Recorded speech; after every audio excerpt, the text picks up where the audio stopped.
Hello viewers and potential subscribers, you are watching Unknown Emerald, and in this video I'll be showing you how to add spawns as well as weapons onto your map. So you've just made a brand new map and you're thinking, okay, how do I place my weapons, how do I place my spawns? Well, this is a video for you, so let's get to it.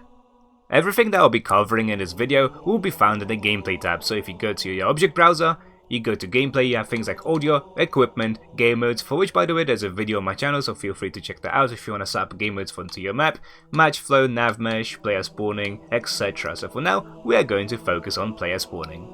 The very first thing you will need when you're setting up spawns for your map is the initial spawn. The initial spawn determines where the player will spawn at the beginning of the round, so I highly recommend you use the intro cameras rather than the individual respawns, which can be found in the match flow tab. Click on match flow and you can choose between the intro camera coming from the left, from the right, or you can have it up front. It is up to you.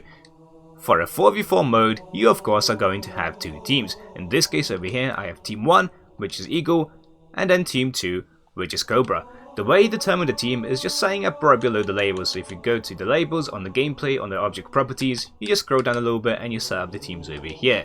You do not want to have the teams spawn right next to one another, so as you can see over here I have them on the opposite ends of the map.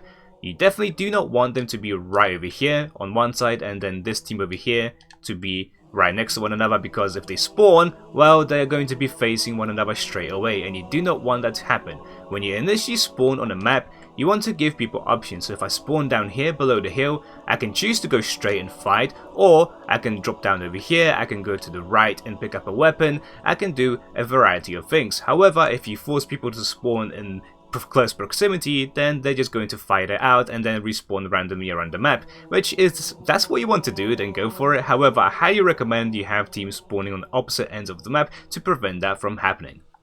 After you finish adding your initial spawns, you then want to add some respawn points around the map.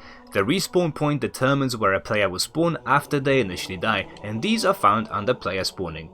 When you're setting up something like capture the flag or stockpile, you want to add something called a spawn volume. So as you can see over here, this giant blue box is a boundary for this specific spawn volume. The spawn volume will prevent specific teams from spawning on that specific side. So over here I have a spawn volume covering that side, as well as a spawn volume covering this side over here.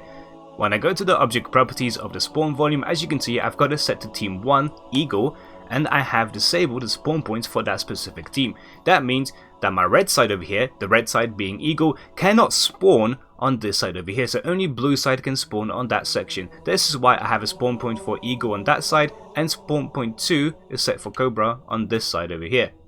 The amount of respawn points that you place onto your map will be determined by how big your map actually is. If it's something like a 1v1 or a 2v2 map, you probably don't want to have more than 20 respawn points, but if it's something like a 4v4, you are looking towards 50. Then again, a BTB map, which is 12v12, will probably hold about 100, maybe 150 respawn points, depending on how your map is shaped. So that is kind of a number that I have in my mind when I'm setting up spawns on my maps.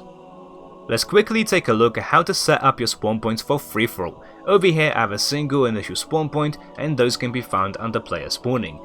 When you go to object properties, you want to focus on the spawn point order. The spawn point order will prioritize anything that has the order set to the lowest number. So if I have everything on this map set to spawn order 0, that means that every single spawn point will be the priority, and I don't want that to be the case for free-for-all, because in free-for-all, if I set the spawn point order to 1, that means that this will be the second priority of the map. I know it's a little bit confusing, but stay with me. For game types such as capture the flag or strongholds, you'll be setting up your teams for your initial spawn. So for example over here I have team 2 Cobra. When I go back to the initial spawn, even though I have it on neutral, that doesn't mean that team 1 or team 2 cannot spawn on these zones. Actually they can, so to prevent that from happening I am setting the spawn order to 1. So over here once again I have the spawn order set to 0, so the game will prioritize these spawn points over the neutral ones over here. Now this only makes a difference if you're setting up your map for multiple game modes. If you do not have multiple game modes on your map, don't worry about it. However, if I want to have free-for-all on the same map that has 4v4 strongholds or 4v4 capture the flag, I want to make sure to have the spawn order in effect. So over here, if I go to these spawn points over here, they have the order set to 0. Same goes for the ones on the other end, so 8 players will be prioritized to spawn on these zones, but only if you're playing something like a 4v4. Again, if you're playing a free-for-all, you want to ensure that the spawn order is set to 1, so these will not be a priority and they will only take effect during free-for-all game types. You can also receive the same results by going into labels, so if I have an initial spawn have exclude BTB, then that means that this will not take effect in BTB, and again if I go into exclude capture the flag, that means that this spawn will not take effect with capture the flag.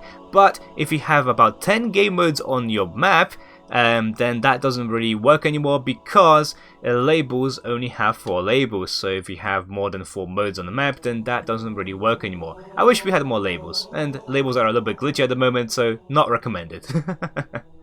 So, with spawning out of the way, let's take a look at some weaponry, shall we? So we have a big variety of things that we can add on to your maps. You've got power-ups, you've got equipment, grenades, weapons, all sorts of things, so let's get through it bit by bit.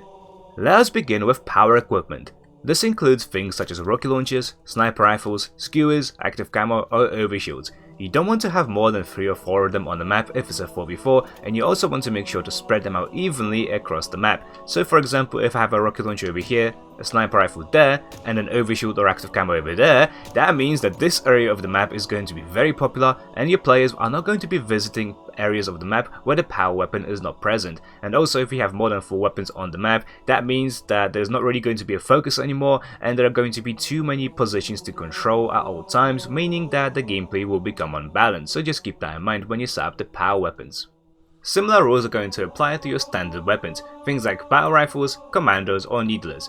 Over here, I have a weapon rack which can be found under weapon spawners. When you go to object properties, let's say I want to spawn in a Hydra. I have the Hydra weapon enabled. If I go to the player mode, over here I now have a Hydra. However, if you want the weapon to be randomized, you go back to the object properties and you disable the static selection. The static selection, when enabled, will make sure that the weapon you have selected is the one to spawn in. However, if you disable it, then the weapon will be randomized. You can also choose which class of the weapon you want to have randomized. So for example, if I want to have, I don't know, a different faction, so a banished faction, I have it disabled right now, so over here I have a banished weapon spawning instead. So that's how it works for the weapon racks and spawners. Now if you want to get real fancy and you don't have a roof on your map, you can also use equipment or weapon pods. They are much cooler than your standard weapon spawners because if I go to player mode, they do a little bit of this. Boosh, they drop from the heaven. That's why you don't want to have a rooftop, because it doesn't make sense for this to spawn on your map if it does have a rooftop, right? So if you go to object properties, the same rules will apply as your other stuff. So for example, over here I have an equipment such as an overshield. If I have the static selection enabled, then this will also be an overshield. However, if I disable it and go back to the player mode, now when it spawns in, it can be something completely different. So right now it is an active camo, so you can use those for your much more fancy maps. Now if you do not want to have a piece of equipment or a weapon to spawn at the beginning of the round, you need to go to object properties and change the initial spawn delay. You can change the initial spawn delay by adding seconds to it, so if you want to have 30 seconds added to the spawn delay, you can do that over here. So if I have on 30, that means that after the round starts, 30 seconds will pass, and that is the point at which the weapon is spawned. So that's one little tip for delaying the spawns on the game. Now a few suggestions for some of the equipment and weapons on the map. For things like grapples, you want to ensure to put them at the bottom levels or the middle levels of your map, because if you put them at the top levels, then people don't really have much use of them because they're already at the top.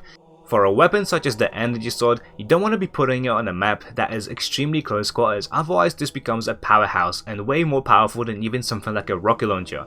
You also want to make sure to have a counter to something like an energy sword, for example a shotgun. So if you have a shotgun on the map, you also want to make sure to have an energy sword to somewhat be able to balance each other out. When you have a weapon on a weapon rack, I highly recommend putting it on something called the backplate. The backplate gives you the perfect height of where the weapon rack needs to be, so when you walk up to it, it's at a perfect height to pick up a weapon. You can also change the scale of the backplate if you want to use it for something else, so that's a very cool piece to have on a map in general. I can use it as a weapon rack holder, or I can actually use it as a wall itself. I can even put some keyboards over here, maybe a monitor, so it is up to you. Use your imagination, there are so many uses for an object like that. Over here we have a weapon trunk, which can be found under weapon spawners. The weapon trunk is just another way for you to spawn in a weapon, however this time around it doesn't give away the location of the weapon or how long it will be for the weapon to spawn in, unlike the other weapon spawners over here. So if I look all the way across the map, I can see an active camo, I can see a rocket launcher over there, and even though I don't visually see the weapon, the indicator tells me that a weapon is already spawned over there, and the weapon trunk doesn't do that, so that's just another way for you to spawn in a weapon without letting the player know that a weapon has spawned. Lastly, we have something called the ammo crate, which as the name suggests, refills your ammo when you walk up to it. This can be found under sandbox items under gameplay. This is also where you find things like fusion coils and a very cool piece of equipment, which is the turret. So the turret is actually not scriptable at the moment, unfortunately, so you can't script the turret. However, it will shoot you when you walk up to it. So if I go over here, the turret will actually start shooting at me. So it's a pretty cool piece of equipment, and I'm sure there will be plenty of ways to implement it onto your maps, and I can't wait to see how people use it. Now, if this video was useful to you in any way, shape or form, I'd highly appreciate you giving it a like, as it helps me out a bunch and it helps others find this video as well. I'm gonna be focusing a lot more on map design further down the line on my future tutorials, so if you do not want to miss that, make sure to subscribe to the channel.